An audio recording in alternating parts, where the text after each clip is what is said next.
जिस स्ट्रक्चर को मैं पढ़ाने जा रहा हूँ वो है विल हैव टू। थोड़ी देर के लिए मान लो। और विल हैव टू का मतलब आपकी कॉपी में लिखा होगा, देख लीजिएगा आप लोग। पढ़ेगा या फिर होगा, पढ़ेगा या होगा। अब देखिएगा इस पढ़ेगा या होगा पूरा स्ट्रक्चर में पढ़ाऊंगा कैसे कैसे सारी चीजें चलेगी ये देखना। सबसे पहले अफर्मेटिव स्ट्रक्चर। अब अपन इसके अफर्मेटिव स्ट्रक्चर पर आते हैं। अब अफर्मेटिव स्ट्रक्चर में एग्जांपल दे रहा हूं, इसको बोलते हैं अपन लोग सकारात्मक। सकारात्मक। अब ये हुआ सब्जेक्ट। सब्जेक्ट के बाद आप लोग को लगाना है will have two plus main verb का कौन सा फॉर्म? First form. फिर लास्ट में क्या आएगा? कोई दिक्कत तो नहीं। अब आगे देखो, when you talk about the negative structure, तो मैंने भैया नेगेटिव बोला तो नेगेटिव आएगा सब्जेक्ट प्लस। अब विल हैव टू नॉट लगेगा कि विल नॉट हैव टू लगेगा? विल नॉट हैव टू, क्योंकि भैया आपको पता है टू तो बाद में नोट लगाना अपने को, तो विल के बाद नोट आएगा plus have two plus main verb का फर्स्ट फॉर्म प्लस ओ। अब इसके बाद आप लोगों का आ रहा है इंट्रोगेटिव। अब इंट्रोगेटिव तो मैं बाद में बताऊंगा। अब देखो सिंपल सी बात है, कर क्या रहा है अपन लोग। मैंने एक सेंटेंस बोला, हमें नहीं लिखना पड़ेगा। सबसे पहले मैंने क्या बताया था, अगर स्ट्रक्चर वाला सेंटेंस है तो सबसे पहले हिंदी के कहा जाओगे? अंत में। कहा जाओगे? Very good. अंत में क्या लिखा? पढ़ेगा। अब पढ़ेगा लिखा तो पढ़ेगा का मतलब क्या होता है? आ गया। दूसरे नंबर पर कहा जाओगे इसके रूप पर, कि इसका रूप क्या? ये अफर्मेटिव काला गोरा वाला नहीं। हाँ नहीं, ये काला है कि गोरा है? अच्छा काला है मतलब काला वाला स्ट्रक्चर लगेगा। अरे यार काला वाला, काली की पेन से तो अपन ने विल का लिखा क्या? विल हैव टू को छोड़े विल से बनाएंगे भैया। रूप से कहने मतलब कैटेगरी, वो अफर्मेटिव है, नेगेटिव है कि इंट्रोगेटिव है? तो मुझे बताइए अफर्मेटिव है कि नेगेटिव है कि क्या है? नेगेटिव। क्या है? नेगेटिव। कोई दिक्कत है क्या? और नेगेटिव का फार्मूला आप लोगों को कहां दिख रहा है? ये वाला, ठीक है। और नेगेटिव का फार्मूला मैं कहता हूं तीसरे नंबर का रूल क्या है कि जैसा सेंटेंस कहता ना वैसा का वैसा जमाते जाना। सबसे पहले क्या आ रहा है? इस पूरे सेंटेंस में सब्जेक्ट क्या है? हमें की इंग्लिश क्या होती है? अब मैं इसमें कुछ नहीं कर सकता। पहले दिन की क्लास मैंने मुझे आई, हम हमें भी, तुम तुम्हें आप यू, वे उनको दे, बहुत से लड़का के लिए ही, बहुत से लड़के के लिए शी, मेरा मेरे मेरे प्लस नाम।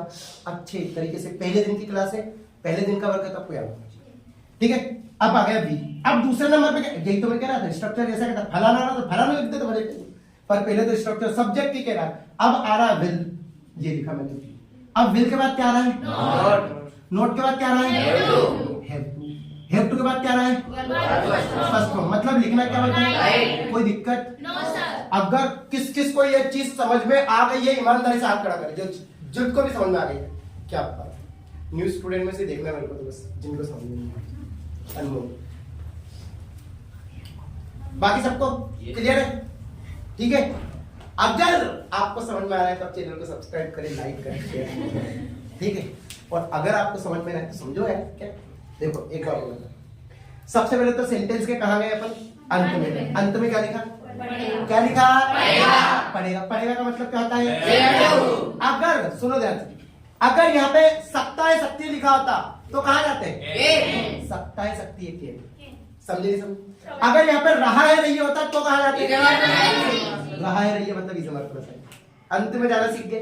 अब आप पहचानो इसका रूप किसकी कैटेगरी की, अफर्मेटिव है कि नेगेटिव है। तो इसमें लगाया गया एक जगह नहीं लिखा हुआ, नहीं, अगर देखा हो तो आपने, तो नहीं से कहने का मतलब नेगेटिव, नकारात्मक। तो नेगेटिव का फॉर्मूला ये है। अब जैसा फॉर्मूला कह रहा है ना वैसे जमाते जाना आप लोगों। सब्जेक्ट, इसमें सब्जेक्ट है हम, गलती मेरी, मैं बताता हूँ सब्जेक्ट कौन कौन से I, we, you, they, he, she, it, नहीं समझ में आए? आई भी देखी सीखते हैं। अब सबसे बड़े सब्जेक्ट तो हमें की इंग्लिश होती है वी, या हम हमें पहले दिन का वर्क, ये भी होता है। अब स्ट्रक्चर में दूसरे नंबर पे क्या रहा? विल, तो दूसरे नंबर पे विल लिख दिया। तीसरे नंबर पे क्या रहा? नॉट, तो नॉट लिख दिया। हैव टू, तो हैव टू लिख दिया। वर्ब का फर्स्ट राइट, खत्म। कुछ भी नहीं। मैंने कहा इंग्लिश कहाँ टफ है यार, कहाँ टफ है इंग्लिश? कुछ भी नहीं है इंग्लिश, लड्डू है लड्डू। विश्वास तो करो तुम लोग, मजा आता है। जिनको मतलब बहुत जल्दी आसान लग जाते हैं, जो जल्दी में हाँ में हाँ मिलाने लग जाते हैं ना टीचर के हाँ में, तो मतलब समझ जाओ कि मस्का मार रहा है ना।